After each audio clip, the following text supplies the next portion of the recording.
I'm from SCU Toastmaster, and today my topic is when a captain meets a warrior. Okay, I would like to start with a question.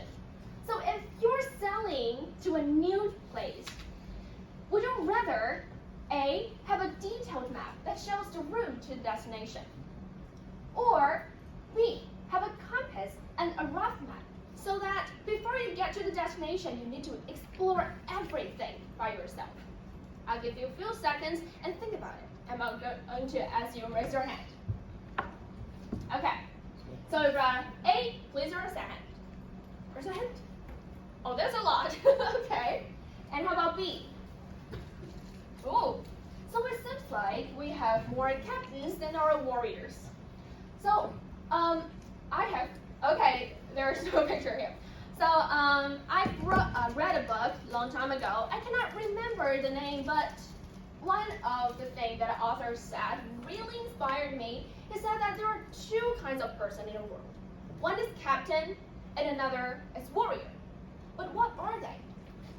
So for a captain, before they sail, they always have a certain destination.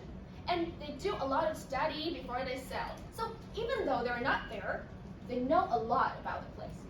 For this kind of people, they prefer to dedicate a lot of time in their long-term goal. And they always make sure that they are on the right path and achieve the goal.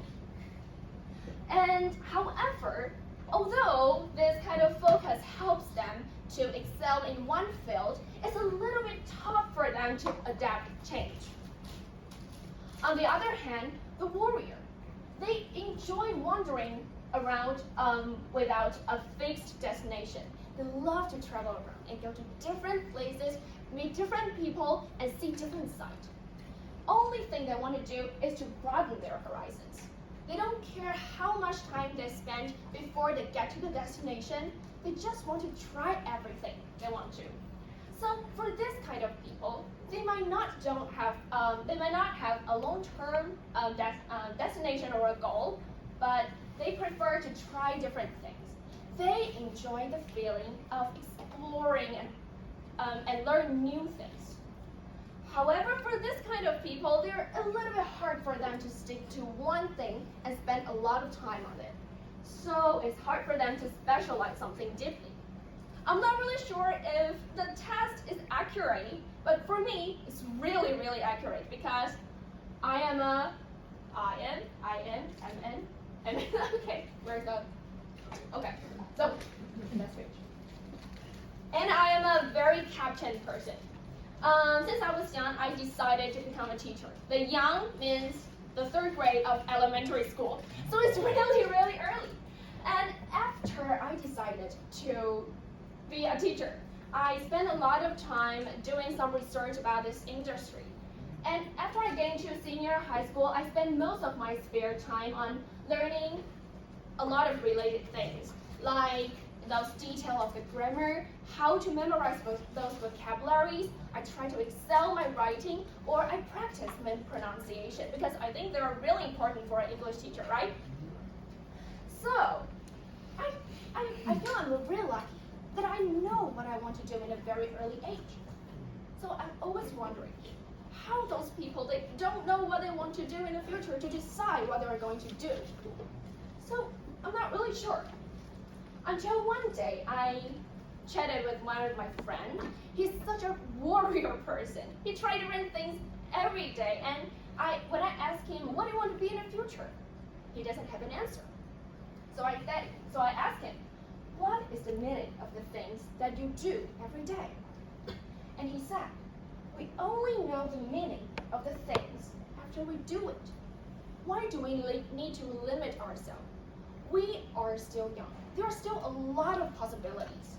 We still have a lot of time and age to try different things. So, I was quite surprised by what he said, because in the past few years, I spent all my time on one thing.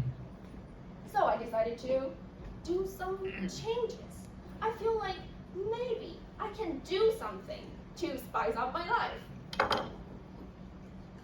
And this is one of the reasons I'm standing right here.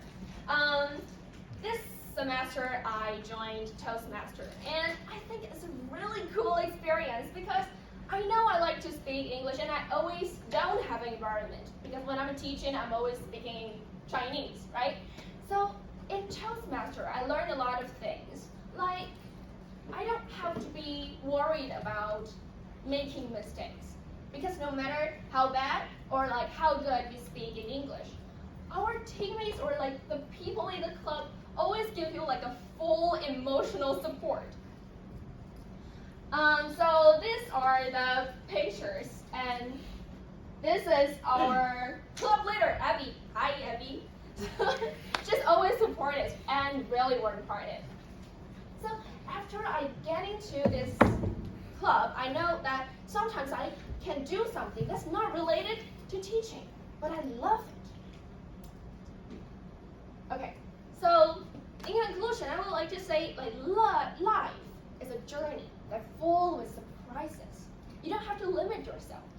Of course, it is crucial for you to have a goal, but it's also very vital for you to stay open to any possibilities.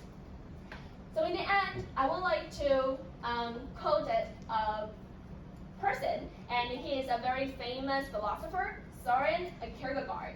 He said, "Life can only be understood backwards, but it must be lived forwards." Thank you.